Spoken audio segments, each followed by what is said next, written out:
அனைவருக்கும் இக்காலை வேளையிலே என் அன்பார்ந்த ஸ்தோத்திரம்.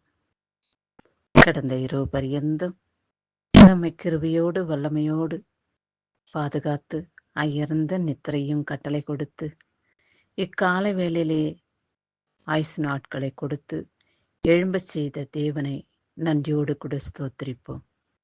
வேதத்தை வாசிப்போமா?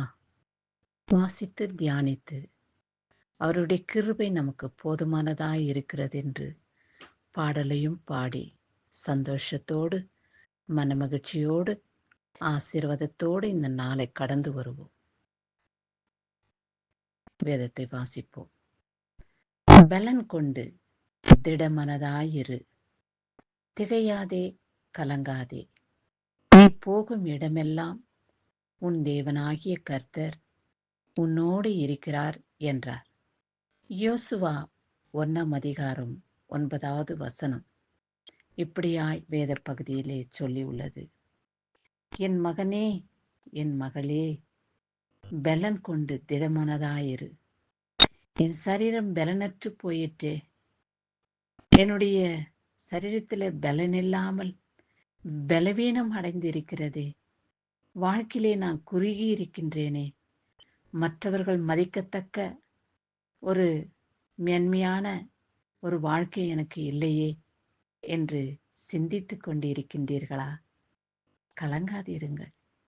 உங்களோடு இருக்கிற தேவன் சிங்கம் போல கர்ச்சிக்கும் சிங்கம் தேவனாகிய கர்த்தர் உங்களோடு கூட இருக்கிறார்.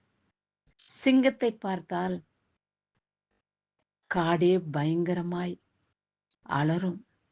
எப்பேற்பட்ட மிருகமானாலும் சிங்கத்துக்கு பயந்து நடுங்கக்கூடியதாக இருக்கும் என்பதில் உங்களுக்கே தெரியும்.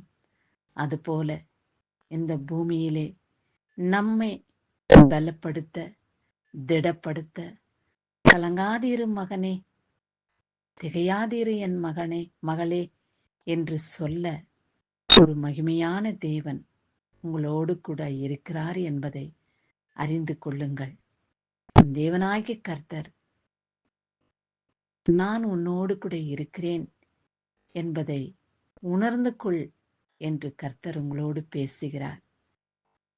அதனால நாம் எதை குறித்தும், கொள்ளாத மனிதர்களை குறித்தா, பிசாசியின் பிடியில் இருந்தா, பில்லி சூனிய கட்டில் இருந்தா, எதற்குமே பயம் நமக்கு தேவையில்லை.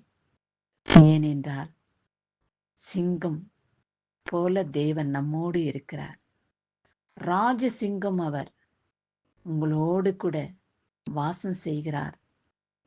அதனால நீங்க பயப்பட வேண்டிய அவசியம் இல்லை. எந்த சூழ்நிலையிலேயும் நீங்கள் திடமனதாயிருங்கள்.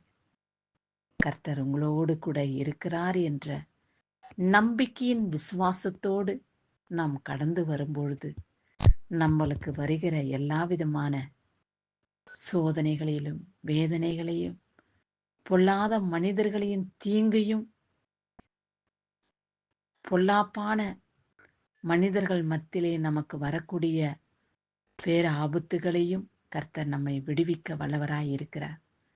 அவர் நம்மோடு கூட இருக்கிறார் என்ற மன தைரியத்தோடு விசுவாசத்தோடு அவரை நம்பி இருக்கிற பிள்ளைகளை அவர் ஒரு பொழுதும் கைவிட மாட்டார்.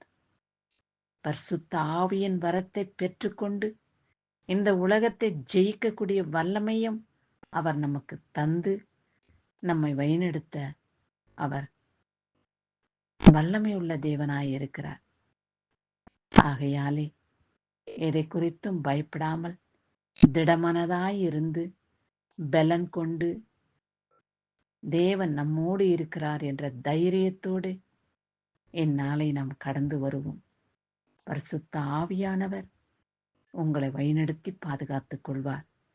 அவருடைய மகிமையின் கரங்களினாலே உங்களை சேர்த்தணைத்து அவருடைய இரத்த கோட்டைக்குள்ளே உங்களை மூடி மறைத்துக் கொள்வார். கிறிஸ்துவுக்கே மகிமை உண்டாகட்டும். இயேசுவின் நாமத்தினாலே ஆமேன்.